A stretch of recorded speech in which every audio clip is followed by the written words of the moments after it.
Hace, digamos, varios años ya, cuando hacía consulta presencial, consulta externa, decían: Gina, mi hijo no hace tareas, Gina, mi hijo es grosero, Gina, mi hijo es de pataletas, Gina, mi hijo es caprichoso, Gina, mi hijo es desobediente, Gina, mi hijo es rebelde. ¿Qué hago? ¿Cómo lo cambio? ¿Cómo le quito eso? ¿No? Y digamos que, como te decía al inicio, cuando nos enfocamos como adultos en cambiar, podríamos decir, a esos hijos, primero, ¿qué significa? Que estamos tratando de desconocer, sin darnos cuenta, el momento de vida en el que está ese hijo. Hay situaciones más fáciles o más difíciles para esos hijos según el momento de vida en el que estén. Sí, hay situaciones más fáciles o más difíciles para tus hijos según sus rasgos de temperamento. Sí, hay situaciones más fáciles o más difíciles para tus hijos según la etapa de desarrollo en la que estés, es decir, esté en infancia o esté en adolescencia, y de acuerdo a eso, cómo esté el desarrollo de su cerebro. Sí, porque en realidad, cuando desconocemos, uno, ¿es momento de redirigir la conducta de mi hijo? ¿O más bien necesita que le brinde seguridad? Necesita que le ayude a sentirse conectada conmigo. Porque hay momentos para redirigir esa conducta, pero primero es importante conectar, brindarle seguridad. Eso es clave para su cerebro. Eso va a ayudarle mucho a poner de cierta forma de su parte mayor cooperación. Conexión promueve cooperación, dicen mucho en disciplina positiva y en otras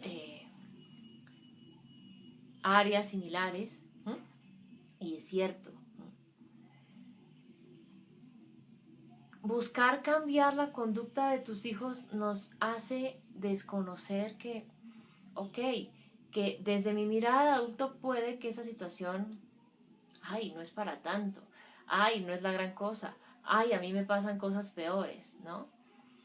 Pero si nos metemos o nos involucramos en el mundo emocional de ese hijo, podemos darnos cuenta, ok, puede que, ejemplo, no tenga disposición para hacer, no sé, esa tarea de matemáticas totalmente completa o totalmente bien, porque le está pasando mal, porque está viviendo la muerte de su abuela más cercana, su abuela más querida, ¿sí?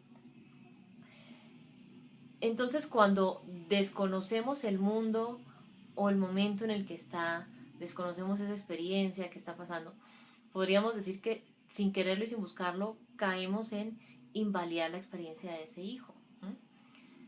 Porque claro, se creció, muchos adultos crecimos desde ese lugar.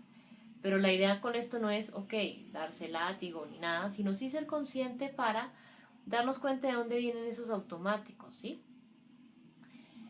Entonces, cambiar el mundo de tus hijos implica creer que todo lo difícil, lo malo que sucede es única y exclusivamente responsabilidad de ese niño, responsabilidad de ese adolescente.